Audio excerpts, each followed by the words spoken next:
아멘. 진짜 봄날 사월이 왔습니다. 주님의 은혜와 자비가 여러분과 여러분 가정 위에 임하기를 바랍니다. 오늘 현장에 예배를 참석지 못하고 영상으로 예배하는 흩어져 있는 모든 교우들에게도 주님의 은혜가 거기 임하기를 원합니다. 코로나 시대를 맞이하다 보니까 여행이 자유롭지 못하고 전시회나 공연 열기가 쉽지 않고 관람하기도 참 어렵습니다. 그래서 잠시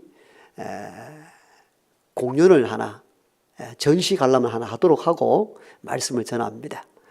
그림자 하나 보시고 좀 이 봄날에 따뜻하게 한번 감상해 보십시다. 누구 그림인지 아시죠? 워낙 유명한 작품이기 때문에 네덜란드 작가 렘브란트의 돌아온 탕자, 또 탕자의 귀향, 이런 제목으로 많이 알려진 작품이기도 합니다. 그림에 보면은 등장인물이 5사람이 보이죠. 그런데 중간에 있는 2사람은 좀 흐릿하게 보이고 앞에 3사람은 좀 또렷하게 보이죠. 이게 작가 렘브란트의 작품 세계가 좀 빛의 세기, 그러니까 조도에 따라서 그 작가의 의도를 가끔 드러내기도 한다고 합니다. 흐릿한 인물로 묘사된 인물들은 그냥 주변 인물, 그냥 지나가는, 드라마 같으면은 지나가는 사람 1, 2, 이와 같은 사람이고, 앞에 선명하게 그려진 3사람의 등장인물이라는 것을 그림에 대해서 알지 못하는 분들도 대충 이해가 될 것 같죠. 그리고 나이가 드신 아들을 안고 있는 아마 아버지 모습이죠. 아버지는 색감적으로 보면 가장 밝게 빛나고 있죠. 특히 얼굴 부분이 환하고 옷깃과 그 아버지의 밝은 빛이 무릎 꿇고 품에 안긴 아들에게 환히 비추는 장면을 통해서 아버지 은혜로 살아가는, 아버지 은덕이 얼마나 큰가에 대한 것을 빛의 조도를 통해서 나타내 보여주고 있습니다. 그리고 머리가 팍팍 밀린 채 신발은 다 떨어지고 아버지 품에 안긴 아들 모습, 우리가 보기에도 뭔가 험한 세월을 살아왔다는 것을 짐작해낼 수 있도록 그려졌고, 오른편입니까? 제가 보는 그림에서 오른편인데요. 서서 팔짱을 딱 끼고 있는 이 사람은 아마 성경에 나오는 큰아들로 보여집니다. 가까이 하고 싶지 않는, 멀리 떠났다 돌아온 동생이지만도 품고 싶지 않는, 그리고 뭔가 경계의 표정을 가지고 있는 이 모습을 통해서 큰아들의 내용들을 담고 있다, 이렇게 해석하기도 합니다. 헨리 나우엔의 탕자의 귀향의 책 보면은 이 그림에 대한 정확한 내용들이 잘 기록되어 있죠. 이 내용, 이 그림은 렘브란트의 이 작품은 바로 오늘 우리가 읽었던 누가복음 15장, 바로 탕자의 비유에 나온 이야기를 그림으로 그린 작품이기도 하고, 그림의 세계 속에서 성경에 대한 내용들을 가장 잘 나타낸 작품이라 이렇게 평가받기도 하는 작품이기도 합니다. 그러나 성경을 넘어설 수는 없는 것이죠. 따라서 우리는 렘브란트의 작품뿐만 아니라 누가복음 15장에 나오는 이 3사람 등장인물, 아버지와 큰아들과 작은아들에 대한 내용들, 이번 주부터 몇 주간에 걸쳐서 연속적으로 말씀을 증거하게 될 것입니다. 이번 주는 둘째 아들에 대한 내용을 집중적으로 다루게 될 것이고, 우리는 일반적으로 둘째 아들을 탕자라 이렇게 명하기도 합니다. 왜 그를 탕자라 말했던가? 탕자라 말하는 데는 이유가 있겠죠. 그가 살아온 흔적을 통해서 탕자는 어떤 모습을 지녔던가? 그러면서 오늘 우리는 탕자는 아니었던가? 이 둘째 아들을 통하여 탕자된 모습이 무엇이고 그 내용성을 우리는 가지고 있지 않는가? 자기를 점검하는 이 사순절 기간이 되기를 원합니다. 둘째 아들을 왜 탕자라 말합니까? 오늘 본문에 보면은 그는 아버지의 마음을 헤아리지 않고 살아가기 때문입니다. 그래서 사람들은 이 성경을 읽고 그가 탕자라 이렇게 이야기합니다. 오늘 본문 12절에 보면은 둘째 아들이 아버지에게 나에게 재산을 나누어 달라고 말합니다. 유대 상속법에 의하면은 아버지가 돌아가실 무렵에 대부분 상속을 증여한다고 합니다. 아버지 권한이 아직 있는 것이고, 그래도 꼭 해야 될 일이 있을 때는 큰 아들이 상속에 대한 이야기를 꺼낼 수 있다고 합니다. 대부분 그때의 큰 아들은 다른 자녀보다 2배의 상속을 받을 수 있는 권한이 있었기 때문입니다. 그런데 오늘 유대의 상속법에도 어긋나고 도리에도 맞지 않게 둘째 아들이 아버지에게 내게 재산을 나눠달라고 하는 겁니다. 이는 살아계신 아버지를 죽은 자처럼 여기는 불효막심한 일들이 일어난 것이죠. 내가 이 말을 아버지께 드렸을 때에 아버지 마음이 어찌했을까에 대한 헤아림, 고려가 전혀 없는 둘째 아들을 만나게 됩니다. 그래서 탕자인 것입니다. 탕자라 하여서 꼭 술 먹고 나쁜 일을 하고 악한 일을 저질렀기 때문만이 아니라 아버지 마음을 헤아리지 못한 것도 탕자입니다. 여러분, 이거 얼마나 큰 나쁜 일들입니까? 내가 이 말을 하였을 때 아버지가 얼마나 마음 아파하셨을까? 내가 이런 행동을 했을 때 아버지가 얼마나 애통해 하셨을까를 헤아리지 못한 사람들, 이 사람들이 탕자입니다. 탕자가 달리 태어나는 것이 아니라는 것이죠. 탕자의 사전적 의미를 보면은 술이나 성적 타락, 노름 따위에 과도하게 빠져서 바르게 살지 못하는 사람이라 이렇게 평하고 있는데, 우리는 이런 사람만 탕자라고 판단하고 있습니다만은 사실은 심리적으로 아버지 마음을 헤아리지 못하는 사람들도 탕자인 것이에요. 우리는 나름대로 반듯하게 살아간다고 이야기를 하고 있잖아요. 그래서 나는 탕자가 아니라 생각하지만도 실제적으로 살아계신 육신의 부모에게 마음을 헤아려 드리지 못하는 것도 탕자가 갖는 속성들입니다. 내가 이 말을 불쑥 내뱉었을 때 나의 어머니와 나의 육신의 아버지가 얼마나 마음 아파하셨을까? 내가 이렇게 살았을 때에 내 육신의 부모는 얼마나 애통해 하셨을까를 헤아리지 않고 살아가는 사람들, 탕자입니다. 성경은 이걸 지금 지적하고 있습니다. 아버지가 아직 살아계셔 생생하고 정정하신데도 불구하고 내게 재산 물려주십시오 라고 아버지를 헤아려 드리지 못한 이것 자체가 둘째 아들 탕자의 속성이듯이 오늘 우리가 세상에 있는 부모들도 마음을 헤아려 드리지 못한 이 모든 것이 탕자가 가지고 있는 속성이라는 사실을 우리가 기억하며 살아야 합니다. 더 깊게는 위로 아버지 하나님의 마음을 헤아리지 못하며 사는 기독교인들 있다면 이가 곧 탕자인 것입니다. 우리가 이런 말을 하고 살아갈 때 아버지 하나님께서 얼마나 아파하셨을까 헤아리지 못한다면 이는 탕자입니다. 우리가 이런 행동을 하며 살아갔을 때에 하나님 아버지가 얼마나 통곡해 하셨을까를 헤아리지 못하고 산다면 이가 곧 탕자입니다. 탕자가 따로 있는 게 아닙니다. 우리는 성경을 읽으면서도 이 둘째 아들이 곧 나일 수 있다는 생각을 가지지 않고 살아갑니다. 그냥 삼자적 입장에서 성경을 읽고 해석하고 남의 일처럼 넘어가죠. 아이고 이런 아들이 있었구나. 비유 가운데 이 아들이 탕자구나. 그렇게 쉽게 말하면서 정작 그 둘째 아들이 가지고 있는 속성이 나라는 사실을 모르고 산다는 거예요. 사실 이게 사실 굉장히 위험한 발상입니다. 탕자가 따로 있는 게 아닙니다. 세상에 있는 부모의 마음을 헤아리지 못하는 자, 위로 아버지 하나님의 마음을 헤아리지 못하고 사는 모든 사람들이 탕자인 것입니다.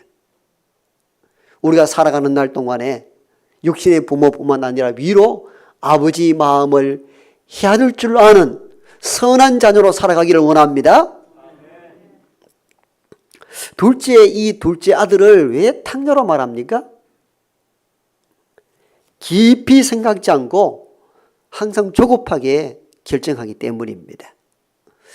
오늘 아버지가 둘째 아들이 고난도 없는 둘째 아들이 아버지 내게 재산을 물려달라 할 때 아버지는 한마디도 언급한 대목이 없습니다. 재산을 나눠주었다 이렇게 기록되어 있습니다.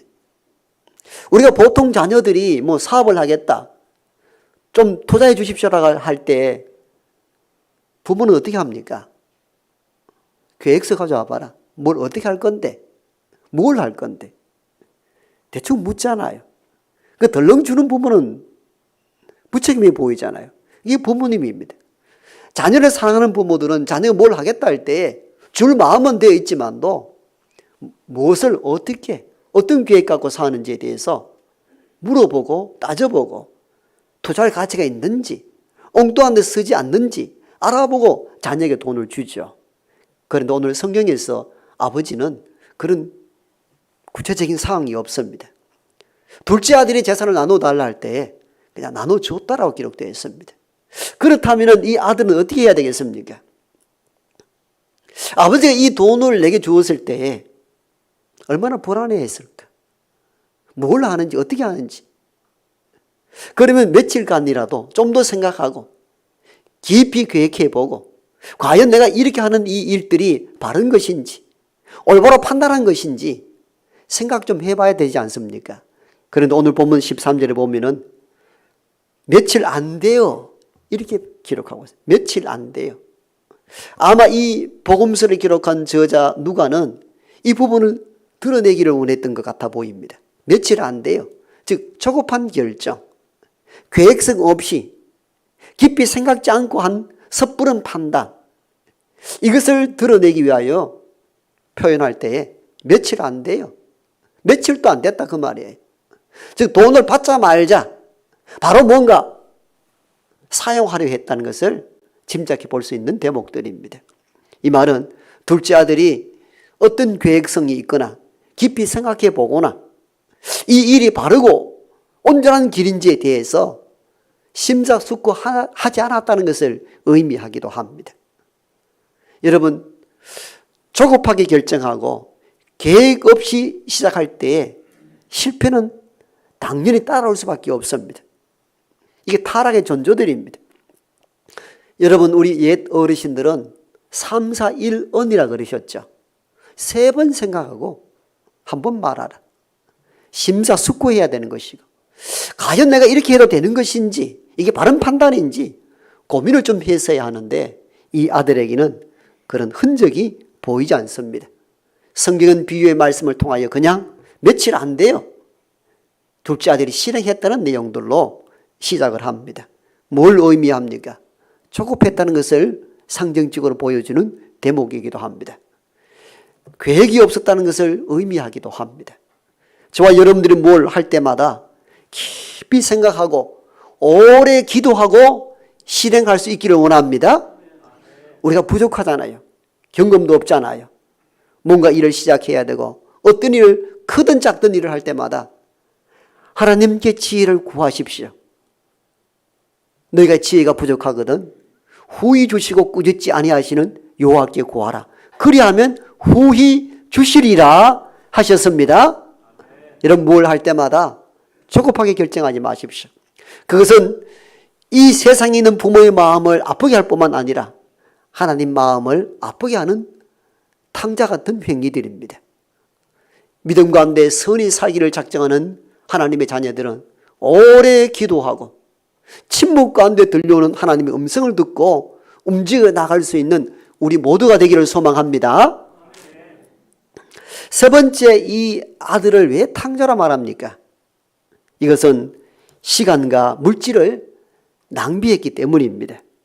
오늘 13절 하반절로 보면은 그가 먼 나라에 가서 허랑방탕하여 재산을 낭비했다 이렇게 기록되어 있습니다. 재산을 낭비했다. 요즘 젊은이들 세계 속에서는 이런 말이 유행하죠. 내 돈 내 산. 어르신은 무슨 뜻인지 아십니까? 내 돈 내 산. 내 돈으로 내가 산다는 겁니다. 내 돈으로 내가 사고 내 돈으로 내가 먹고 사는데 뭐가 문제가 있느냐는 겁니다. 이게 대세고 요즘 유행입니다. 내 돈 내 산입니다. 내 돈으로 내가 살고 내 돈으로 수입차를 사든지 뭘 하든지 그게 무슨 상관이요? 편하게 살고 즐겁게 산다는 겁니다. 여러분 물질을 소중히 여기고 선용할 줄 알아야 합니다. 그 물질이 저와 여러분에게 오기까지 얼마나 많은 과정들이 있었는가 아셔야 합니다. 요즘 풍족한 시대 속에 살아왔던 신세대들은 자기 수고와 피와 땀보다는 부모가 흘린 수고와 땀의 결정체인 물질을 가지고 그냥 막 씁니다. 내 돈 내 산 이렇게 표현하며 살아갑니다. 그러나 그 물질이 우리에게 주어질 때까지 얼마나 많은 수고와 땀이 배어 있는지를 아셔야 합니다. 때로는 남에게 못 들을 소리 듣기도 하고, 때로는 참 구차하게 살기도 하고, 욕을 먹기도 하고, 밤을 새우기도 하고, 새벽 일찍 일어나기도 합니다. 그래서 모아진 것이 물질입니다. 물질이 어느 날 갑자기 로또처럼 하늘에서 금방 뚝 떨어지는 것이 물질이 아닙니다. 누군가의 애환과 누군가의 인생, 누군가의 눈물이 서려 있는 것이 물질입니다. 그러면 물질을 쓸 때마다 선용할 수 있는 지혜를 가져야 합니다. 돈에다가 막 쓰는 것, 그게 탕자의 기질입니다. 오늘 본문 보세요. 허랑방탕하여 재산을 낭비했다 하잖아요. 왜 이 사람을 탕자라 말합니까? 탕자가 재산을 한번 낭비했다면은 그게 우리의 모습들 아닙니까? 내가 돈이 있어 마음대로 쓸 수 있는 것, 내가 원하는 대로 하는 것, 무엇이 잘못되었느냐? 하나님의 영적 관점에서 보면은 자기의 물질이라 할지라도 내 것이 아닙니다. 하나님이 이 땅을 살아갈 때에 주시는 하나님의 물질입니다. 소유에 대한 개념을 가져야 됩니다. 누구의 소유냐? 하나님의 소유이고. 그럼 내가 가진 돈은 누구 거냐? 하나님의 것인데 우리가 살아가는 날 동안 하나님께서 저와 여러분에게 맡겨진 물질입니다. 관리인일 뿐이에요. 주인은 하나님이라는 것이죠. 그러므로 물질을 함부로 쓰는 것도 악한 것이며 이는 탕자의 가지고 있는 속성이라는 사실을 우리가 기억하며 살아야 합니다. 옛날 어르신들은 밥그릇에 살 한 톨 남기는 건 야단났습니다. 물을 부어서라도 밥알이 그릇에 붙어 있는 거 살살 끓여서 물에 말아가지고 먹도록 했습니다. 살 한 톨 버려진 것 그냥 두면 야단 맞았습니다. 왜요? 농부는 살이 밥이 되어 입에 들어오는 과정을 다 알기 때문이에요. 얼마나 많은 과정들, 얼마나 많은 손길들이 있어야 살 한 톨이 내 입에 들어오는지를 알기 때문에 소중히 여겼던 것이죠. 여러분 그렇습니다. 여러분 방송이나 요즘 살아가는 이 모습 보십시오. 어떤 물건이나 어떤 제품이 하나 나오는 과정 전체를 쭉 방영하는 것을 보면은 참 이게 비싸다 할 수 있는 거 없습니다. 실제 그래요. 여러분 요즘 다큐멘터리나 여러 가지 그런 보도를 보십시오. 사람 살아가는 이야기를 쭉 하는 거 보면요. 김 한 장, 가벼운 김 한 장도요. 결코 가벼운 것이 아니더라고요. 얼마나 많은 손길이 들어가는지 몰라요. 그런 거 생각하면은 이게 비싸다 말 못해요. 시장에 앉아서 사먹는 야채들 이게 채소가 싱싱하다, 그렇지 않다, 많다, 적다. 여러분 이 과정을 설명하면은 결코 가벼운 것이 하나도 없습니다. 다 힘든 과정을 통해서 우리에게 주어지는 것입니다. 그런데 오늘 이 둘째 아들은 어떻습니까? 아버지 재산을 다 날렸다 그랬잖아요. 여러분 물질 날리는 거 이게 탕자의 습성입니다. 아껴 쓸 수 있어야 합니다. 칼럼에도 썼습니다마는 철학자 쇼펜하우는 우리식으로 이런 짤이 하나도 가계부에 늘 기록했다고 합니다. 그래서 많은 이들이 흉을 봤습니다. 대철학자가 그게 뭐냐고. 그럴 때 쇼펜하우어가 이렇게 대답을 했다 하지 않습니까? 나는 많은 돈을 벌어들일 재능이 없기 때문에 쓸 수 있는 재능도 없어야 되는 것이 아니요. 맞는 말씀입니다. 물질을 선용할 수 있기를 바랍니다. 함부로 낭비하는 것은 탕자의 습성입니다. 그리고 물질을 낭비할 뿐만 아니라 세월을 낭비하는 것은 더 큰 악이고 이게 탕자의 습성입니다. 물질은요, 또 열심을 다하면 다시 모을 수 있지만도 지나간 시간들은 되돌릴 수 없다는 것입니다. 이게 시간성의 제약입니다. 시간은 지나가면은 되돌릴 수 없습니다. 잃어버린 물질, 입 다물고 힘을 내서 열심히 보이면 다시 모을 수 있지만도 세월은 그렇지 않다는 것이 굉장히 중요한 지점입니다. 허랑방탕했다. 세월을 낭비했다는 것이잖아요. 이게 탕자가 갖는 습성입니다. 뭐 사람 저는 술도 안 먹고 성적 타락에 빠지지도 않았는데 내가 뭐 그래도 탕자냐고. 여러분 세월 낭비하는 거 탕자의 습성이에요. 오늘 본문을 보세요. 탕자는 허랑방탕했다는 거예요. 자기의 주어진 청춘이라는 시간들을 선용하지 못하는 것. 그게 탕자가 갖는 습성이에요. 세월이 얼마나 빨리 지나갑니까? 묶어둘 수도 없잖아요. 에베소서 기자는 세월을 아끼라. 때가 악하다 하였습니다. 세월을 아끼십시다. 세월을 아낀다는 것은 모아서 저축할 수 있다는 의미가 아니라 세월을 선용한다는 뜻입니다. 모을 수 있는 것, 돈은 모을 수 있지만도 시간은 붙들고 저축이 안 됩니다. 그냥 지나갑니다. 쓰든 쓰지 않든. 그러므로 세월을 아끼라는 이 의미는 세월을 아껴 저축할 수 있다는 뜻이 아니고 지나간 세월 속에 선용할 수 있는 지혜를 가지라는 것입니다. 이게 선한 사람이 가져야 될 자세입니다. 탕자의 모습은 어떻습니까? 세월을 낭비합니다. 엉뚱한데 허랑방탕한 삶을 다 소비해버립니다. 여러분, 저와 여러분의 시간들이 어떻습니까? 물질에 대해서는 아끼는 마음들이 좀 있는데 시간에 대해서는 그렇지 않는 경우가 많습니다. 생각해 보세요. 시간은 어떻게 씁니까? 여러분, 시간을 선용해야 합니다. 하나님의 거룩한 일들에, 선한 일들에 봉사하며 헌신하며 생산적인데 시간을 사용해야 합니다. 제가 잘 아는 어떤 목사는 그런 얘기를 한다고 합니다. 이제 70은퇴에 가깝게 되다 보니까 잠자는 것도 이제는 너무 아깝다 이 얘기를 하더라고요. 잠자는 것도 너무 아깝다. 여러분, 그러셔야 합니다. 시간들이 그냥 막 지나갑니다. 세월을 낭비하는 것은 탕자가 갖는 속성이므로 세월을 아껴 시간들을 선용하여 세상에 유익한 존재로 살아갈 수 있는 저와 여러분 되기를 원합니다. 오늘 이 탕자는 뭡니까? 부모의 마음 헤아리지도 않고 조급하게 결정함으로 말미암아 시간과 물질을 낭비한 잘못을 가지고 있고 이를 탕자라 이렇게 말합니다. 그런 세월이 계속 유지가 가능한가? 가능하지 않다는 것을 보여줍니다. 비유에서는 어느 날 흉년이 들매 모두가 어려운 때가 왔다 그 말이에요. 있는 도 다 탕진하여서 흉년이 드니까 벌어먹고 살 일도 줄어들게 되자 들로 나가 돼지를 치는 일을 하겠다고. 심지어 돼지가 먹는 지엄 열매라도 배를 채울 수 없었다. 이렇게 오늘 본문 16절로 앞부분이 끝이 납니다. 인생에도 항상 풍년만 있는 거 아닙니다. 흉년 들 때가 있습니다.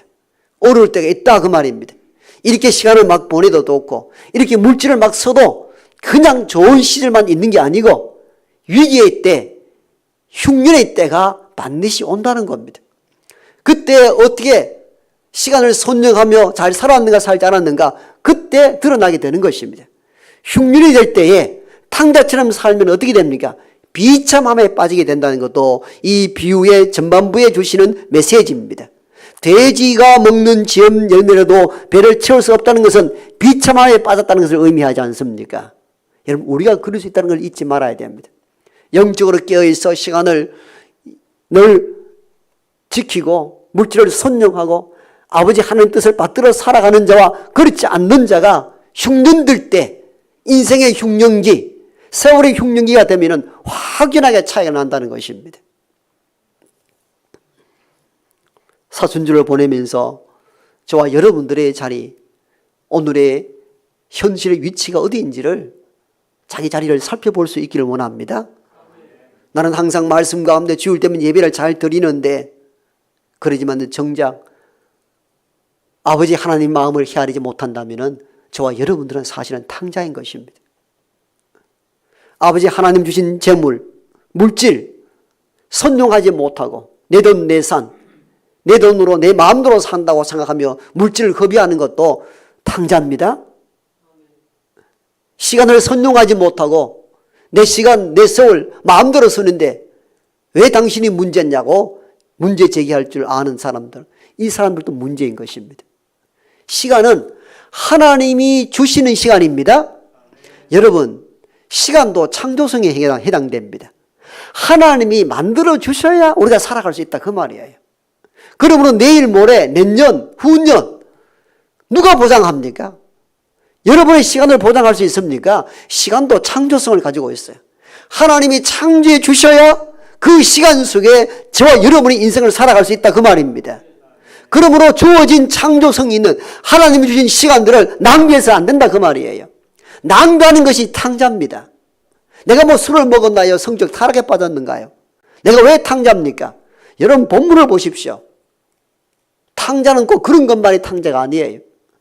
하나님 주신 물질, 하나님 주신 시간, 선용치 못한 모든 것들도 탕자가 갖는 습성들입니다. 그러므로 하나님의 마음을 헤아릴 수 있기를 바랍니다. 하나님은 저와 여러분들의 삶을 살아가면서 물질이 잘 좋은 데 쓰기를 바라고 시간을 선용하여 하나님의 거룩한 나라에 쓰임받기를 원합니다. 그러므로 우리가 탕자의 삶이 아니라 하나님이 바라고 원하시는 온전한 하나님의 자녀로 살아가는 우리 모두가 되기를 소망합니다.